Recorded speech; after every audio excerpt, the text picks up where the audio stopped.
우리 시간이 되었습니다. 하나님 앞에 기도하시면서 주님 앞에 나아가도록 하겠습니다. 기도하겠습니다.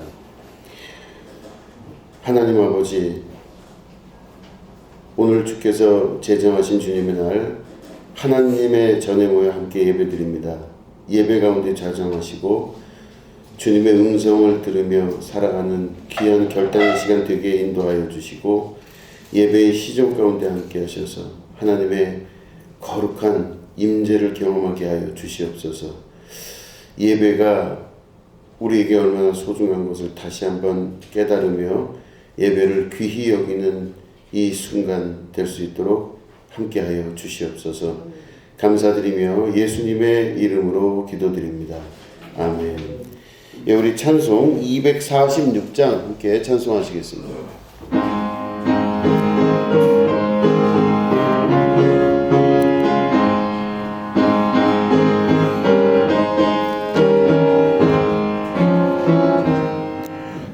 가나안 땅 귀한 성에 들어가려고 내 무거운 짐 벗어버렸네.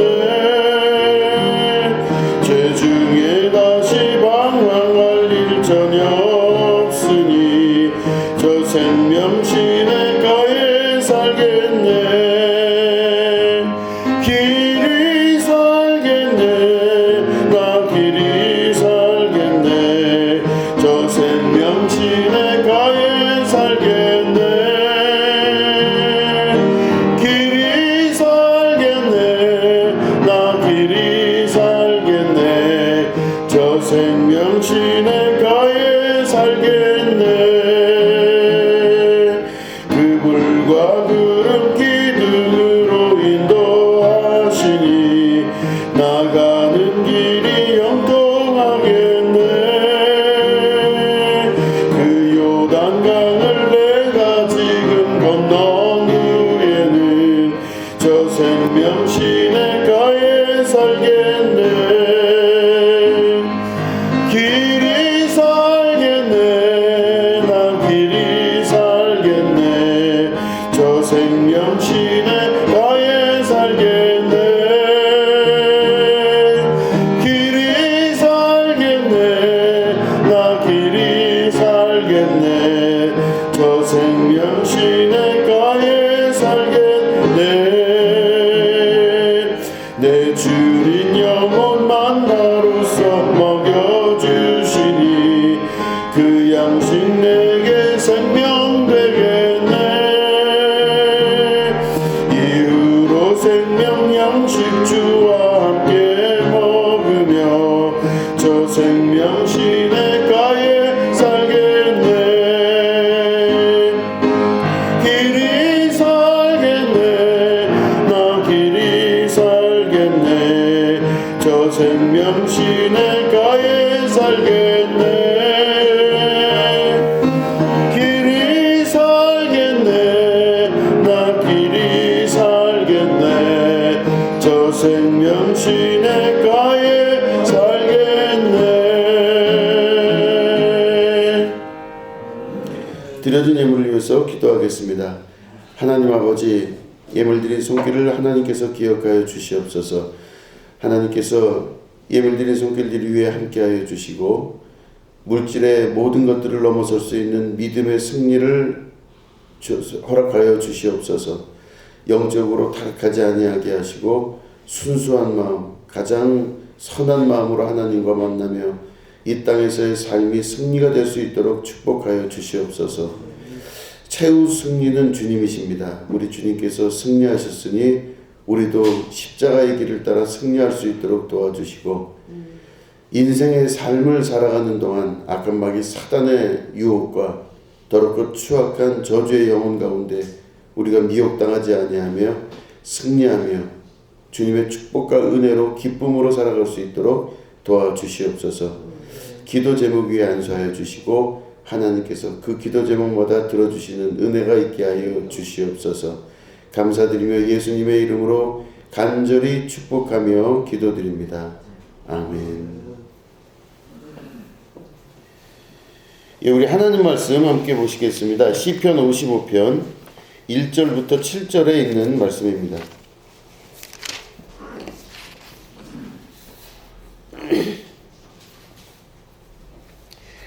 예, 우리 시편 55편 1절부터 7절을 교독하도록 하겠습니다. 하나님이여 내 기도에 귀를 기울이시고 내가 간구할 때에 숨지 마소서.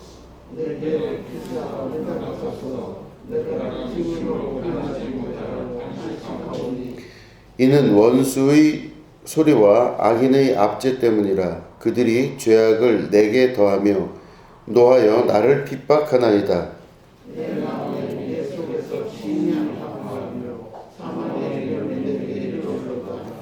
두려움과 떨림이 내게 이르고 공포가 나를 덮었도다.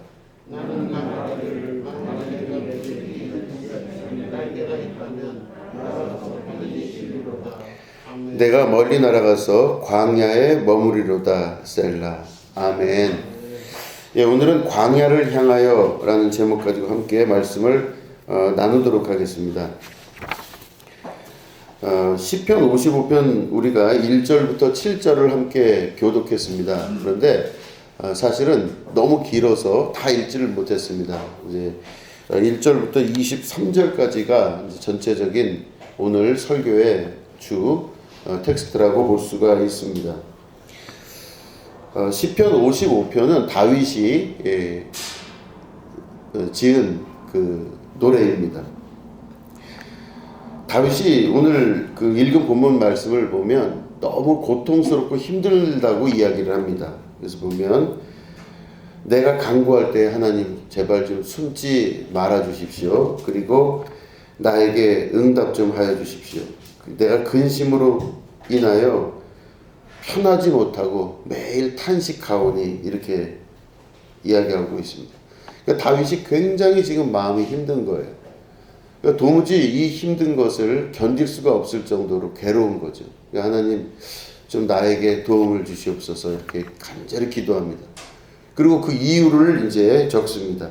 3절에 우리가 읽은 말씀을 보면 이는 원수의 소리와 악인의 압제 때문이라. 그들이 죄악을 내게 더하며 노하여 나를 핍박하나이다. 이렇게 기록하고 있습니다.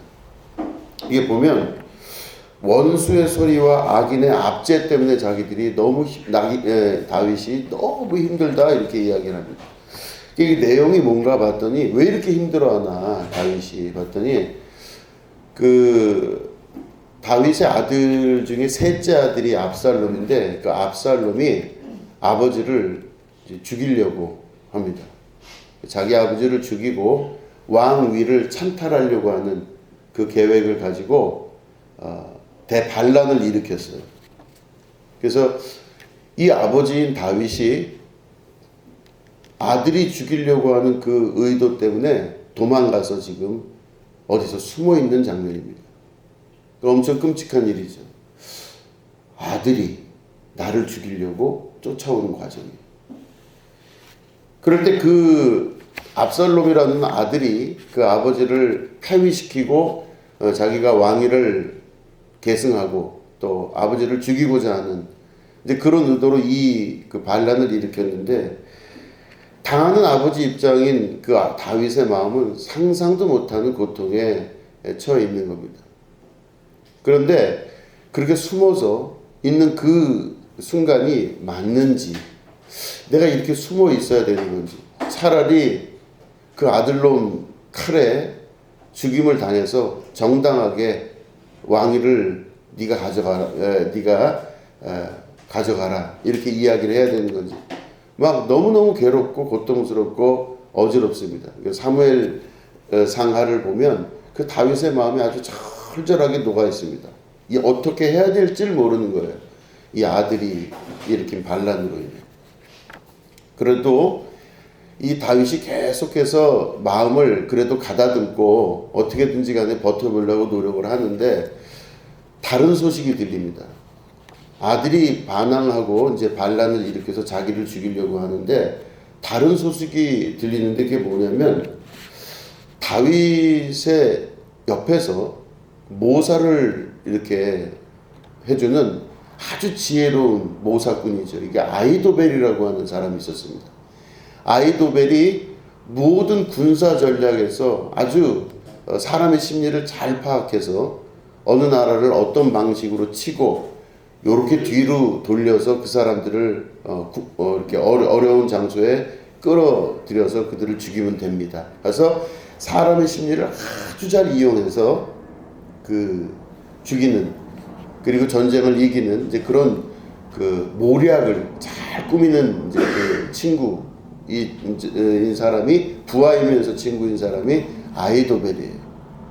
그런데 얘기를 들어보니까 그 아히도벨이 다윗이 이렇게 도망간 사이에 아들 압살롬한테 탁 붙었다는 겁니다. 그러니까 배신한 거예요. 내 옆에서 그렇게 나를 돕고 이렇게 그 지혜롭게 모든 전쟁을 이길 수 있게 하고, 그 지혜가 말도 못해서 뭐 그 진짜 모사를 꾸미는 그런 그 사람인 아히도벨이 돌아서서 나를 죽이려고 하는 아들 압살롬 쪽으로 흘러 들어갔다. 이제 이 소문을 들은 겁니다. 그런데 그 소문을 들은 것과 동시에 그 아히도벨이 이 아버지 다윗을 죽이려고 하는 그 계획을 아히도벨이 자기가 이 다윗 옆에서 이렇게 도왔듯이 아히도벨이 압살롬 옆에서 그 아버지인 다윗을 죽이는 그 일에 막 머리를 쓰고 있다고 하는, 작전을 부리고 있다고 하는 소식을 또 듣게 돼요. 그럴 때 이 다윗의 입장에서는 아들도 배신했지만 내 친구도 배신했다라고 하는 걸 느낍니다. 그러니까 눈앞이 깜깜해지는 거예요. 도대체 내가 무엇을 위해 살았으며 어떤 걸 위해 살았나, 막 이런 후회가 들고 너무 고통스럽고 고난스러운 그 시간을 보내게 됩니다. 그럴 때 이 다윗이 기도를 하는 그 기도의 장면들이 쭉 밑에 나오고 있어요. 너무 괴로운 거예요. 그 아들도 그렇고 또 아히도벨이라고 하는 내 친구인 그 존재도 너무 괴로운 거예요. 그래서 보면은 지금 읽었던 우리 본문 말씀 보면 이는 원수의 소리와 악인의 압제 때문이라 이랬어요. 원수의 소리. 그건 뭐냐면 아히도벨이 말로 하면서 아들을 압살롬을 이렇게 꼬셔대는 그 소리와 원수의 악인의 압제 때문이라. 다시 말해 이 압살롬이 나쁜 뜻을 품고 아버지를 죽이려고 하는 아주 악한 그런 사람과 내 원수가 돼버린 아히도벨의 그 소리와 이런 것들이 결국엔 이런 고통스러운 내 마음의 원인입니다. 이렇게 이야기합니다. 그래서 그 이후에 보면은 다윗이 하나님 앞에 기도를 하는 거예요. 뭐라고 기도를 하냐면요, 9절에 보면은 내가 성내에서 강포와 분쟁을 보았사오니 주여 그들을 멸하소서. 멸해달래요. 멸망하게 해달라고 기도를 합니다. 그리고 그들의 혀를 잘라 버리소서, 이렇게 기도해요. 너무 화가 나고 분노가 일어나니까 그들의 혓바닥을 잘라 주시옵소서, 이렇게 기도를 하는 거예요. 그러니까 여러분 보시면 우리가 기도할 때 되게 우아하게 기도들 많이 하시죠. 그죠? 맨 처음에 어떻게 기도해야 돼? 사랑과 은혜가 많으신 하나님 아버지, 원수라도 미워하지 말라고 하셨으니 하나님 내가 누가 미워 죽겠는데 그래도 그들을 사랑하는 마음을 좀 이렇게 주시옵소서. 이렇게 우리 기도를 많이 해요. 근사하고 아주 우아하게 기도를 참 많이 합니다. 그런데 시편 전체를 다 읽다 보면 기도의 방법이 어떻다는 걸 우리가 깨달아 알게 됩니다. 기도는 우아하게 하는 게 아니라는 걸 알아요. 하나님 착하게 살게 하시고 예쁘게 뭐 우아하게 멋지게, 자꾸 마음에서 이런 나쁜 생각이 떠오르는데 하나님 좀 이렇게 좀 예쁘게 다듬을 수 있도록, 참을 수 있도록 도와주셔. 이걸 우리는 이제 기도라고 생각을 많이 하는데 이 시편 55편 보니까 그들을 어떻게 해달라고 그랬냐면 아들놈하고 아히멜렉을 멸망하게 해달라고 기도해요. 아주 구체적으로 두 사람이 멸망하게 해주십시오. 그리고 뭐라고 기도하냐면 그들의 혀를 잘라주십시오, 이렇게 기도해요. 혀를 잘라주십시오. 제발 좀 혓바닥을 잘라주셔서 말을 못하게 이렇게 해달라고 기도를 합니다. 그들의 성벽이 죄악과 재난이 있게 해달라고 하고 악독이 그 중에 있으니까 그 모든 저주와 저주를 다 그들에게 내려달라고 막 그렇게 기도를 해요. 그러니까 이걸 자세히 보면 우리가 기도하는 방식이 착하고 예쁜 거라는 것보다 먼저 솔직함이 가장 중요한 기도의 방식이라는 걸 성경을 읽으면서 깨달아 알게 됩니다. 솔직한 기도가 가장 중요하다고 볼 수 있어요.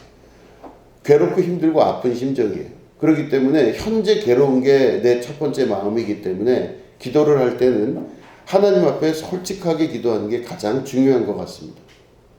자, 그런데 이 다윗이 그 이후에 점점점 변해가는 것들을 볼 수 있어요. 계속 변해가는데 그 관계적인 걸 봤을 때 왜 그랬을까 생각해보면, 여러분, 그 아히멜렉이라는 사람이요, 이 다윗 옆에서 그렇게 옆에서 지혜롭게 모사를 꾸미고 모략을 잘 꾸몄던 이제 지혜로운 그 부하이면서 친구 정도 되는 사람인데, 그 아히멜렉이 누군가 이렇게 봤더니요, 아히멜렉이 그 다윗이 그 옛날 우리아의 아내 바세바를 속에 마음에 품고, 저 여자를 내가 좀 품고 싶다 이래서 그 여인을 자기 부인으로 삼기 위해 남편인 우리아를 전쟁터에 내보내서 결국은 죽게 만들잖아요. 그래서 우리아의 부인인 바세바를 자기가 범하기 위해서 남편이 그 안에 방해가 되니까 그 남편을 전쟁터에 내보내서 죽게 만들었어요. 근데 이 우리아의 할아버지가, 이 촌수로 치면 할아버지 뻘 되는 사람이 다윗의 지금 옆에 있는 아히멜렉이라는 사람이에요. 이 아히멜렉은 군인이면서 동시에 이 정보, 요즘으로 치면 정보과죠. 이 정보를 담당하는 그런 유의 일을 했던 군인이었습니다. 근데 이 아히멜렉의 그러니까 손녀죠. 손녀가 바로 바세바예요. 이 손녀딸이 다윗의 부인이 된 거예요. 그러면 다윗이 그 정권을 잡은 상태에서 자기가 승승장구한다고 생각하고 이 부인 바세바를 자기 부인으로 삼아서 그 남편을 죽이고 이 여자를 뺏어서 데리고 들어왔는데, 그 나중에 알고 봤더니 아히멜렉이 그 할아버지 뻘 되는 사람의 친족이에요. 근데 아히멜렉을 그래서 내 부인이 됐으니 이 아히멜렉을 또 똑똑하다 하니 내 옆에 둬야 되겠다 해서 아주 친하게 지내면서 그 사람에게 호의를 베풀고 잘 한 거였었어요. 그런데 시간이 지나서 봤더니 내 옆에서 가장 친하게 지냈던 그 아히멜렉이라는 사람이 실제로는 그 사람, 그런 다윗이 생각하는 그런 사람이 아니었던 거예요. 뭐냐면 아히멜렉의 마음 안에도 여러 가지 생각이 복잡하게 작용을 했다는 것입니다. 아히멜렉의 입장에서 보면 이 다윗이 자기 손녀와 그 손녀 사위, 아주 단란하게 잘 군인 생활을 하면서 한 가정을 이루고 잘 살았던 이 손녀와 손녀 사이에 다윗이 끼어든 거예요. 그래서 손녀 사위를 전혀 죽을 수 없는 그 사위를 죽일 수 있는 방식을 택해서 다윗이 결국엔 죽이게 됐다는 걸 아히멜렉은 알고 있는 거예요. 왜냐하면 군사 전문가이기 때문에 그런 것들을 기가 막히게 잘 아는 겁니다. 그래서 이 아히멜렉의 입장에서 봤을 때는 이 다윗이 한 가정을 파괴시킨 가정 파괴범이에요. 그리고 한 생명, 귀한, 아무런 죄도 없는 귀한 내 손녀 사위를 죽인 살인자로도 볼 수가 있었던 겁니다. 그럴 때 이 아히멜렉이 자기를 막 눌러가면서 다윗이 자기를 택해서 불렀을 때 순종하는 듯한 모습으로 다윗 옆에서 잘 이를 보필을 하고 보좌를 합니다. 그런데 결국에는 아히멜렉이 그 마음속에 품고 있었던 이 고통스러운 마음은 자기 손녀와 또 손녀 사이에 대한 가정을 파괴하고 어지럽혀서 고통스럽게 만든 다윗에 대한 원한이 그 속에 있었던 것입니다. 다윗이 아들한테 쫓겨서 끌려당하자 결국에는 아히멜렉이 그 다윗을 배신하고 다윗을 죽을 수 있게, 다윗이 온전히 죽어서 완전히 멸망할 수 있게끔 그 아들 압살롬을 옆에서 돕는 사람으로 순간에 바뀌어 버리게 된 것이죠. 그런 걸 봤을 때는 다윗의 입장에서는 자기가 현재는 고통스러운 게 맞습니다. 감정적으로 너무 고통스럽고 괴로워요. 자기가 왜 이런 고통을 당해야 되는지, 자기가 그토록 믿었던 사람에 대해서 또 아들에 대해서 이랬던 감정들을 자기가 왜 배신을 당하며 이 어려움을 당하는지가 1차적 감정이었겠지만 이 다윗이 그 사건을 계기로 고통과 어려움의 기도를 하나님께 솔직히 드린 이후에 그 이후에 자기가 광야에 나가고 싶다라고 하는 그 표현을 합니다. 자, 오늘 말씀을 보시면 6절 말씀, 7절 말씀을 제가 읽어보겠습니다. 나는 말하기를 만일 내게 비둘기같이 날개가 있다면 날아가서 편히 쉬리로다. 내가 멀리 날아가서 광야에 머무리로다. 이렇게 기록하고 있어요. 내가 날개만 있다면 멀리 날아가서 제발 좀 이런 고통 속에서 살지 않고 편하게 쉬었으면 좋겠다. 다 버리고 떠나고 싶다. 그리고 뭐라고 그러냐면 내가 멀리 날아가서 광야에 머물고 싶다. 이런 이야기를 합니다. 지금 다윗이 이 시를 쓰는 이 장소는요, 광야예요. 도망가서 지금 쓰고 있는 겁니다. 어디 광야에 있는 한 굴 같은 데 들어가서 몰래 숨어서 이런 것들을 쓰고 있는 거예요. 그러니까 이미 광야에 있는데도 불구하고 자기가 날개가 있다면 날아가서 편히 쉬리로다. 그리고 내가 멀리 날아가서 광야에 머물겠다. 이렇게 머물고 싶다. 이런 시를 쓰게 되는 거죠. 이미 광야에 있는데도. 그걸 잘 생각해 보면 앞에서 일어난 그 사건들은 지금 물리적 장소의 광야를 의미하는 게 아니라고 하는 겁니다. 앞에서는 어마어마한 사건이 일어나고 있는 자기의 생각이 지금 어마어마한 전쟁과 같은 그 상황 속으로 들어가는 것을 보여주고 있는 것이죠. 그 사람들도 그렇습니다. 우리가 어느 한 곳에 있는데 그곳이 진짜로 좋고 행복한 것 같은데 실제로 그 안에서 내가 정말 행복하기 위해서는 내 속이 어떠냐가 제일 중요해요. 저희 요번에 코로나 때문에 저희 집에 이제 4분 오열돼서 다 각각 뿔뿔이 흩어졌었습니다. 그래서 이제 방 2개니까 이제 5식구가 나눠서 살아야 되잖아요. 그래서 이제 확진자가 생기고 막 이러니까 막 도망가서 이제 뿔뿔이 흩어져서 한 열흘 이상을 밖에서 살았습니다. 저와 저희 막내만 안 걸렸어요. 그래서 둘만 안 걸리고 이제 도망 다니는 거예요. 그래서 이제 확진자가 있으면 그 확진자는 집안에 있고 나머지 다 도망 다니는 거예요. 둘이 이제. 근데 가만히 생각을 해봤습니다. 이제 거기는 여관도 간 적이 있고 뭐 호텔이라고 이름하고 있지만 뭐 어쨌든 그 호텔도 가본 적이 있고 그래서 계속 돌아다니는데 호텔 침대 좋잖아요. 호텔 침대가 좋아요. 최소한 제가 자는 이불보다는 낫더라고요. 호텔 침대 딱 있고 매일 외식을 해요. 여러분 제가 어려서부터 꿈꾸던 세계가 그 세계였습니다. 호텔 방에서 자고 밖에 식당에서 밥 먹는 게 얼마나 좋은 건지 여러분 아시죠? 꿈으로만 너무너무 행복한 거예요. 이 멋진 세계가 드디어 온 거죠. 호텔과 외식과. 그런데 하나도 행복하지가 않아요. 그때부터 뭐가 생각났냐면요. 집에서 라면 끓여다가 김치 없어도 된다. 고춧가루 좀 해서 뭐 좀 여유로우면 계란 하나 더 풀어서 그 라면 먹는 게 얼마나 제가 그리웠는지 몰라요. 그래서 집에 돌아오자마자 라면 먹었어요. 다음 날은 우동 끓여 먹었어요. 그러니까 이게 너무너무 그게 그리운 거예요. 아니 밖에서 얼마나 좋아요. 호텔방에 외식에 얼마나 그 기쁩니까. 근데 안 그렇다는 거를 진짜 알았어요. 저희 딸내미한테 물어봐도 똑같이 싫대요. 자기도 호텔 같은 데 싫대요. 너무 괴롭더라고요. 이 밖에서 자는 게. 근데 겉으로 보면요. 그래도 번듯한 침대랑 모든 게 다 준비되어 있는 게 훨씬 나아 보였고 괜찮아 보였고 식당에서 먹고 싶은 거를 골라서 먹었는데도 맛이 별로 없어요. 이상해요. 참 왜 그럴까?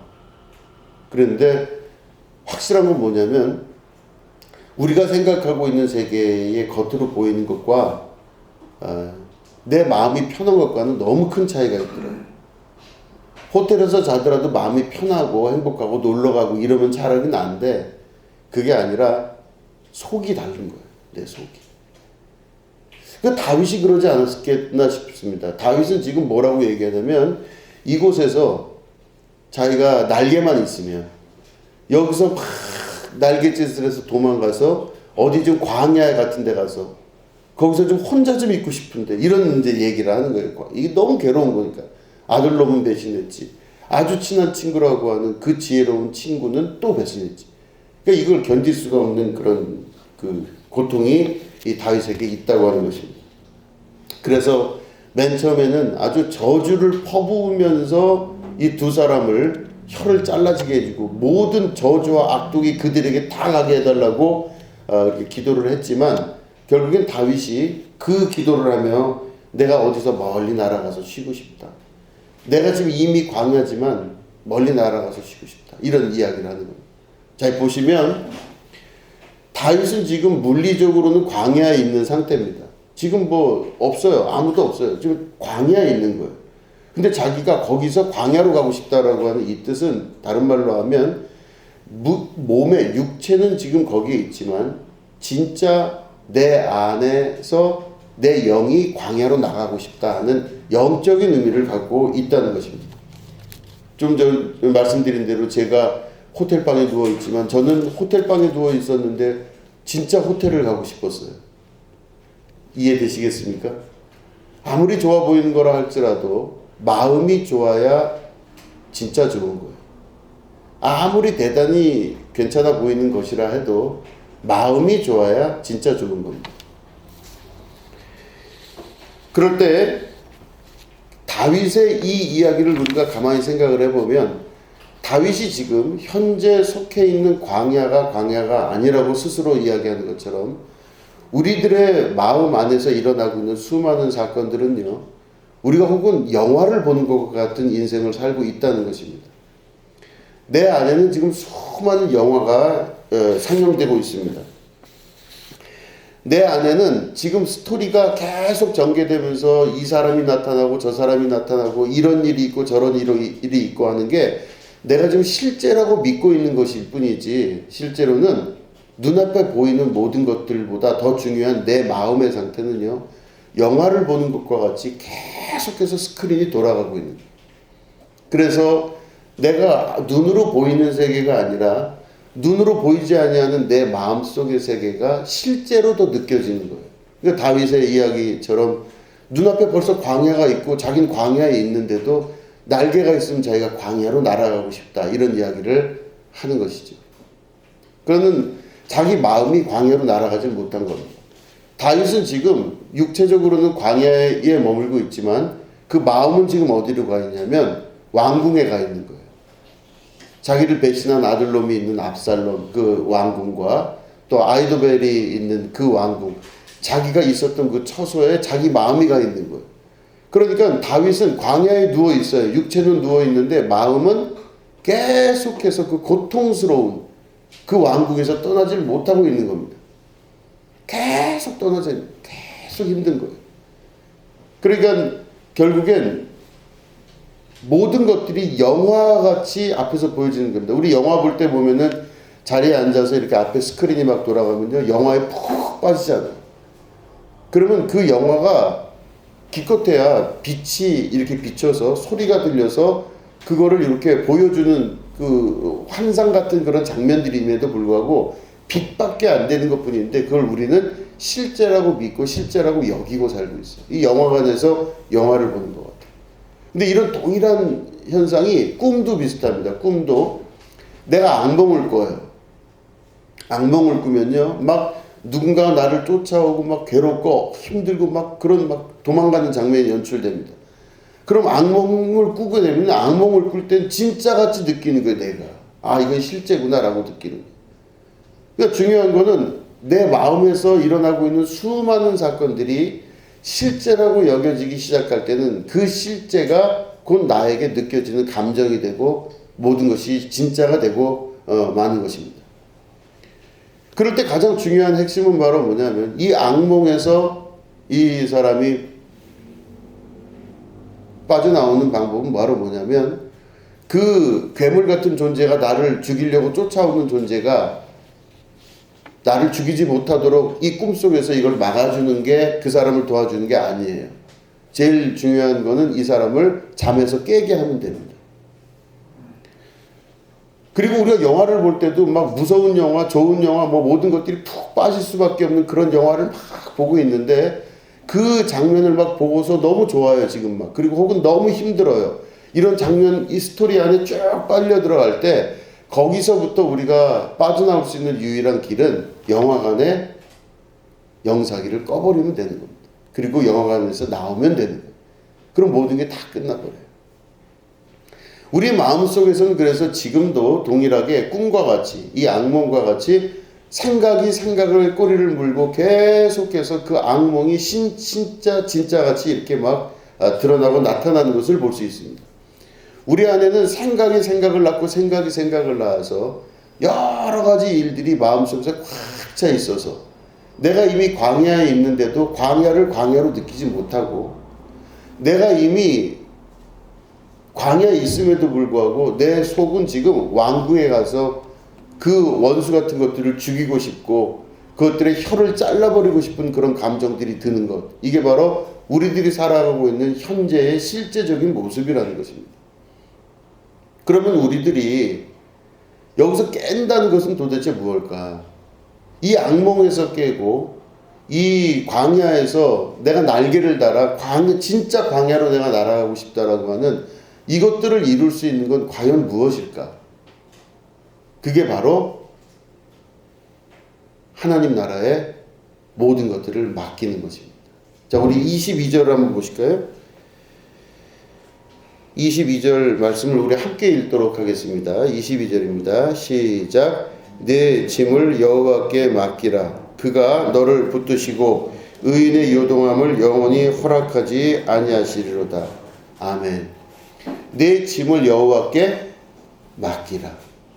이게 시편 55편에서 마지막에 다윗이 결론을 맺는 겁니다. 자기가 마음속에서 일어나는 그 아들에 대한 분노가 막 들끓어요. 어떻게 아들놈이 나에게 이럴 수 있을까? 아이도벨이 어떻게 나한테 이럴 수 있지? 막 너무 괴로워요. 지금 눈앞에 펼쳐지고 있는 상황들은요, 눈앞에 펼쳐지는 게 아니라 내 마음에서 펼쳐지는 겁니다, 지금. 내 마음에서 계속 그런 힘들고 어려운 악한 것들이 막 펼쳐지고 있어요. 그러니까 눈을 감아도 생각나면 팍 일어나요. 화가 나죠. 어떤 때는 길을 걸어가다가도 그 생각만 나면 막 못 참고 막 분노가 일어나기 시작해요. 갑자기 앉아 있다가도 수많은 계산이 막 떠올리기 시작해요. 그럼 나는 내 몸은 가만히 있는데, 내 몸은 집안에 있는데 내 마음속과 내 생각은 사방군데 다른 데로 돌아다니고 있는 겁니다. 그러면 가만히 있다가도 갑자기 분노가 일어나기도 하고, 가만히 아무 일도 일어나지 않았는데 무슨 일이 일어난 것처럼 막 생각이 들기도 합니다. 그러니까 남들이 볼 때는 내가 정상으로 보이는데 내가 나를 보면 정상이 아닌 거예요. 막 진짜 어떻게 해야 될지 모르는 겁니다. 막 일어났다가 앉았다가 뭐 이게 막 반복이 되는 거예요. 그러니까 어떤 때 보면 갑자기 막 그냥 화가 나기도 하고 막 갑자기 막 분노가 치밀기도 하고. 다윗이 그렇다는 얘기죠. 다윗이. 그러니까 다윗은 광야에 있으면서도 광야로 가고 싶어하는 그 마음이 다윗의 마음이에요. 그럴 때 다윗이 맺은 결론은 바로 뭐냐면, 결론은 내 여호와께 모든 것을 다 맡기라. 자기 스스로에게 청유합니다. 모든 것들을 여호와께 맡기라. 아들의 문제 혹은 아이도벨의 배신의 문제, 그것으로 일어나고 있는 내 감정의 문제를 다 맡기는 거예요. 하나님께 다 드리는 겁니다. 이게 내 거가 아닙니다, 하나님. 이게 실제로 광야에 나가서 하는 중요한 일이라고 하는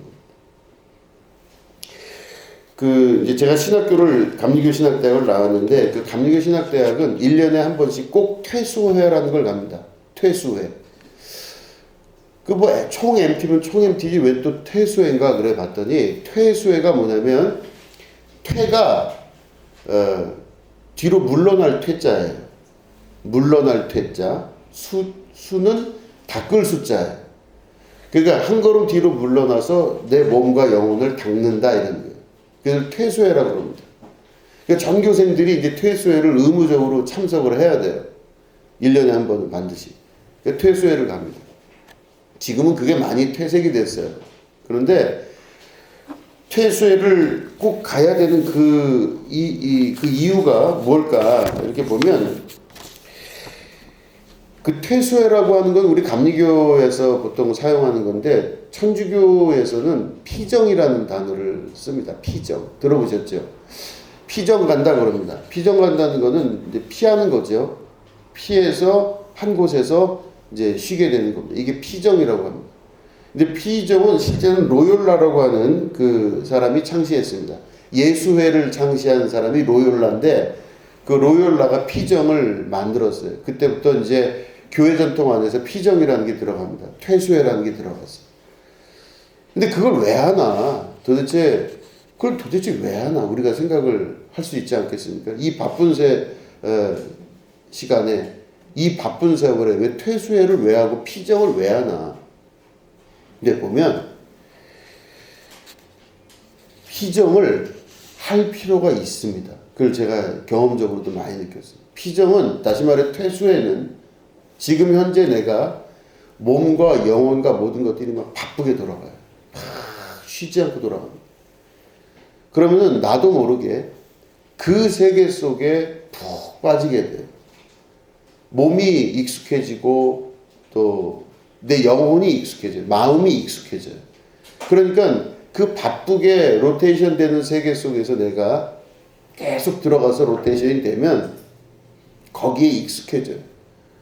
그러면 처음에는 어색했는데 습관이 되기 시작하면서 내 생활의 패턴 안에 익숙한 모습으로 들어가게 되는 것입니다. 그러면 그게 항상 같은 방식으로 같은 패턴으로 돌아가다 보니 내 안에 그 모든 것들이 진짜고 실제라고 하는 믿음을 가지게 돼요. 이게 무슨 말이냐면 영화관에서 영화를 보듯이 앞에서 영화가 계속 상영되는데 거기에 처음에는 어색하죠. 냄새, 빛깔 여러 가지 것들이 처음에 영화관을 들어가면은 약간 어색해요. 이게 뭔가 싶은 생각도 들고. 그런데 영화에 깊이 몰입을 하다 보면요. 그런 것들 다 없어져요. 그냥 이게 진짜 같아요. 막 너무 재밌고 너무 새로운 경험을 하는 거죠.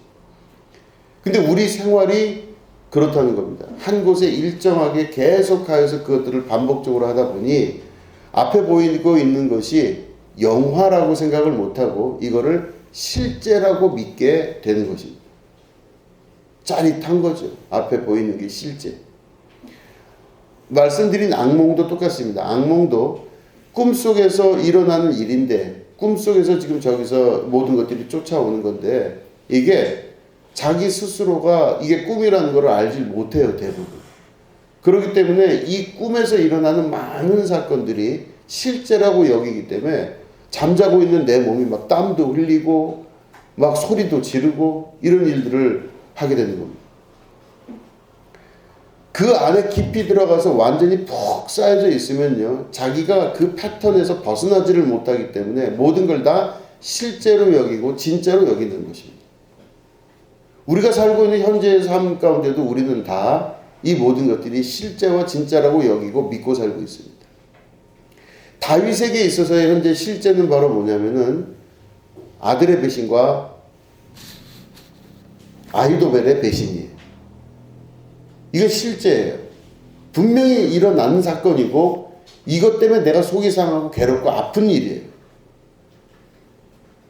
근데 이걸 어떻게 하나님께 맡기겠어요? 이걸 맡긴다는 건 도대체 어떻게 맡기는 건지에 대한 방법은 나와 있질 않아요. 그런데 우리가 그걸 통해 알 수 있는 건 바로 뭐냐? 감정에 깊이 몰입되어 있어서 이 감정에 휘둘림 당하고 고통당하면서 감정이 나를 붙들어요. 맨 처음에는 내가 감정을 붙드는 줄 알았는데 어느 순간 보니까 이 사실, 이 배신했다는 이 사실과 이 감정 혹은 어떤 사건과 일에 대한 그걸로 인한 그 죄책감, 불안감 이런 것들이 나를 막 잡기 시작해요. 그래서 사람을 잡아서 막 질질 끌고 가기 시작하는 거예요. 나를 끌고 막 가기 시작해. 내가 안방에 있건 직장에 있건 마트에 있건 교회에 있건 어디에 있건 장소를 가리지 않고 이 감정이 나를 붙들어서 막 끌고 가기 시작합니다. 그러면 이 감정이 다 우리에게는 거짓된 게 아니라 실제라고 우리는 생각하게 되고 믿게 되는 거예요. 이 생활의 패턴 속에서 여기서 벗어나지를 못하는 겁니다. 그런데 이걸 맡긴다고 하는 건 바로 뭐냐면 이 감정의 늪에서 빠져나오는 것입니다. 이 세계에서 내가 나오게 되는 거예요. 그게 바로 다윗이 표현했던 광야에 가고 싶다라고 한 뜻입니다. 광야는 바로 로욜라가 피정을 만들었듯이 우리의 일상적인 신앙의 생활과 일상적인 모든 방식에서 한 걸음 뒤로 물러서서 감리교회 퇴수회처럼 그곳에서 한 걸음 물러서서 내가 내 몸과 영혼을 닦고 깨끗하게 만드는 그 일이 바로 그곳에서 벗어나는 유일한 길이라고 하는 것입니다. 광야 가운데 나간다는 것은 바로 우리가 퇴수회를 하고 혹은 피정을 하는 행위를 말하는 것입니다. 다윗이 이야기하는 이 광야는 도대체 그럼 뭘까요? 광야, 그건 뭐냐면요. 모든 사람이 다 내 앞에서 사라지게 되는 걸 경험하는 겁니다. 광야로 나가면요. 광야에는 누구만 있냐면 눈으로 보이는 건 나밖에 없어요. 그죠? 나밖에 없어요. 광야 가운데 딱 나가면요. 거기에는 나밖에 없어요. 그리고 나를 바라보고 계시는 하나님만 거기 있어요. 그러면 그 광야에서는 존재하는 사람은 나밖에 없고 거기에 하나님밖에 없는 두 존재밖에는 아무도 없는 곳이 바로 광야입니다. 그 광야 가운데 나가게 되면 다윗의 입장에서는 아히멜렉도 없고 또 압살롬도 없어요. 원수질 그 아들도 없어지고 또 배신한 자기 친구도 없어집니다. 그 광야 가운데 나가게 될 때 그곳에서부터 새로운 일이 벌어지는데 그 광야로 나가는 행위가 바로 퇴수회이며 피정이라는 것입니다. 자기가 있던 세계에서 결코 빠져나올 수 없을 것 같아요. 보통 우리 생각은 그렇게 합니다. 그러나 우리가 일부러 시간을 내서라도 혹은 일부러 자리를 만들어서라도 자기 자신을 한 발짝 그곳에서 뒤로 물러나게끔 할 수 있는 것. 이게 아주 중요한 영적인 훈련이며 영적인 새로운 일을 경험할 수 있는 중요한 일이라는 것입니다. 근데 왜 하필 또 감리교회에서는 퇴수회라고 했을까요? 아니 거기를 떨어져 있으면 된다라고 하면 될 텐데, 그죠? 거기를 그냥 떨어져 있으면 된다 그러면 될 텐데 왜 퇴자를 썼을까요? 뒤로. 앞으로 가는 것도 아니고 왜 뒤로 간다고 할까요? 그럼 바로 뭐냐? 모든 일어난 현재적 사건에서 한 걸음 뒤로 물러는다는 건 과거의 그 사건 전으로 돌아가는 것을 말합니다. 없던 것을 말하는 거예요. 없어짐을 말하는 것입니다. 우리는 대부분 어떤 감정이 있을 때 현재적 사건으로 모든 것들을 다 붙들고 싶어요. 그놈을 지금 저주를 하셔야 됩니다. 그 사람의 혀를 잘라주시면 좋겠습니다. 모든 안 되는 일이 그 인간에게 일어났으면 좋겠습니다. 현재적 사건이에요. 지금 그걸 했으면 좋겠어요. 그리고 절대 안 되는 것 중에 하나가 하나님이 그를 용서하시면 이건 절대 안 되는 겁니다. 하나님 절대 용서하시면 안 됩니다. 뭐 이런 생각을 가질 때가 있습니다. 그런데 퇴수회라고 하는 건요, 그 사건이 일어난 현재적 사건의 바로 전 단계, 과거로 돌아가게 되는 겁니다. 아무 일이 없었던 것처럼, 무엇인가 다 사라져버린 것처럼 모든 것들을 다 잊고 하나님께 맡겨드리는, 그게 바로 퇴수회라고 하는 개념입니다. 여러분, 예수님이 말씀하셨습니다. 죄인들이 예수님에게 다가섰을 때 내 죄가 사함을 입었다 말씀하셨습니다. 죄라는 것은요, 절대 미래적인 죄는 없습니다. 다 현재나 혹은 현재 이전에 있었던 과거의 일들이에요. 죄는 과거랑 관계가 되어 있습니다. 근데 예수님이 네 죄가 사라졌다라고 하는 그 말은 그 일은 일어난 적이 없다 이런 걸 말씀하시는 거예요. 분명히 내가 죄를 졌는데 분명히 내가 어떤 행위를 하고 어떤 부분에 대한 무엇을 갖고 있는데 예수님 앞에 나가면 우리가 그런 거를 내가 한 적이 없다고 예수님이 증명하신대요. 하나님 보좌 우편에서 앞에 있는 목사가 하나님 보좌 앞에 딱 섰을 때 예수님이 옆에서 그러신대요. 난 네가 죄 짓지 않았다고 생각했는데 난 모른다고 그래. 다시 말해 우리는 지금 어떤 일을 현재적으로 죄를 짓거나 문제가 있다고 생각하지만 이거를 과거의 그 상태로 돌려놓는 영적 경험을 말하는 것입니다. 우리가 광야 가운데로 나가게 된다는 것을 원칙적으로 기억하신다면 우리가 광야 가운데로 나가는 것을 다시 한번 실천에 옮길 수가 있어야만 됩니다. 몸이 광야 가운데로 나가는 것이 첫 번째겠죠. 그러나 오늘 말씀 보니까 다윗은 이미 몸이 광야 가운데 가 있었어요. 그런데 다윗은 자기가 광야에 있음에도 불구하고 날개가 있으면 광야로 가고 싶다 그랬습니다. 그러면 몸이 광야로 가는 거가 있지만 두 번째 바로 뭐냐? 영적인 광야로 들어갈 수 있으셔야 됩니다. 영적인 광야는 바로 나와 하나님 단 둘만 있는 곳입니다. 모든 게 다 한꺼번에 사라져버리고 나와 하나님과 단 둘이 있는 그곳에서 하나님과 나와 대화하며 그곳에서 있는 그 시간이 있게 될 때 우리는 실제적인 광야를 경험하게 됩니다. 성경에서 모든 역사를 경험한 모든 존재들은 다 광야를 경험했습니다. 아브라함도 광야 가운데서 양을 치다가 하나님을 만났습니다. 그리고 모세도 광야 가운데서 아브라함을 양을 치다가 만났고 아브라함도 친척분토 아비 집을 떠나라는 말씀을 듣고 광야로 나갔습니다.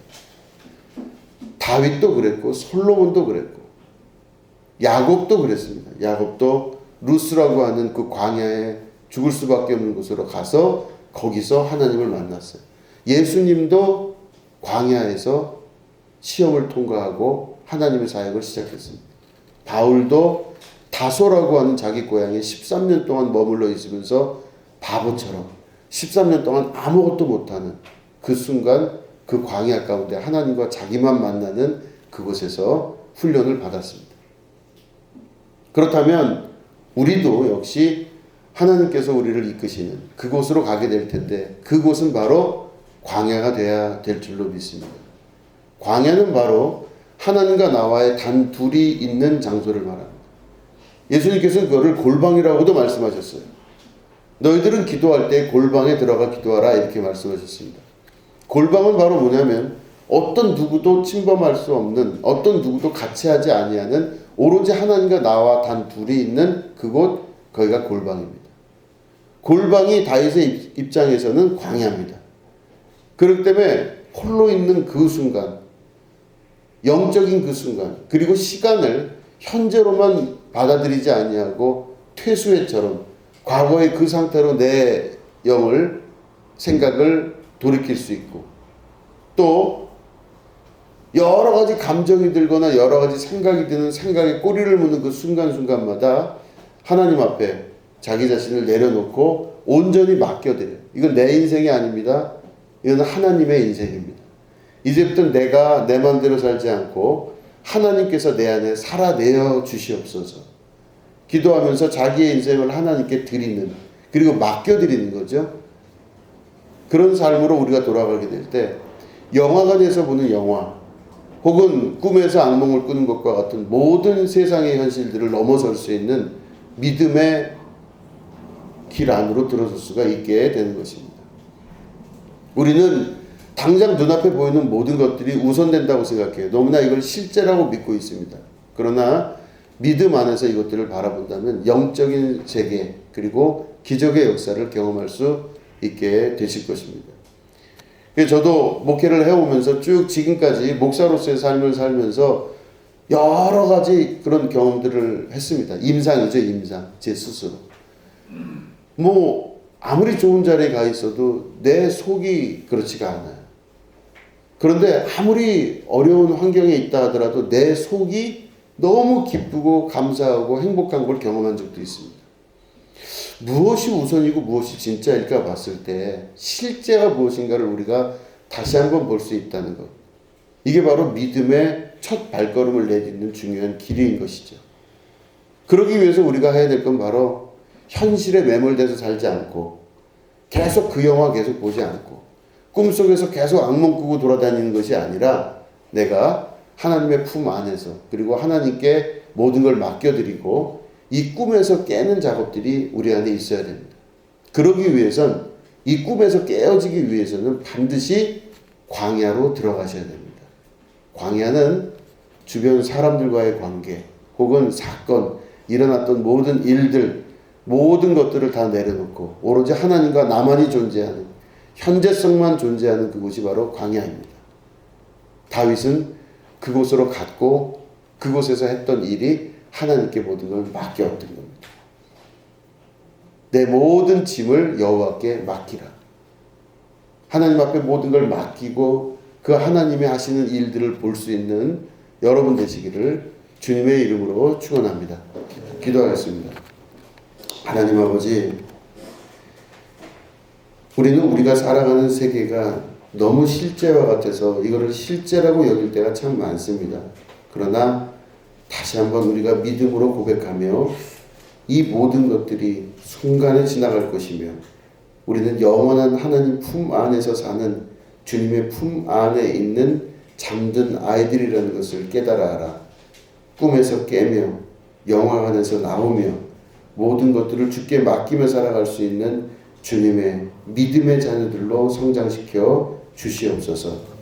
지금은 우리 구주 예수 그리스도의 은혜와 하나님 아버지의 지극하고 무궁하신 사랑과 성령님의 감화감동 축복교통 역사하심이 오늘 예배 가운데 함께하는 주님의 거룩한 백성들 위에 지금부터 영원히 함께하옵시기를 간절히 축원하옵나이다. 아멘.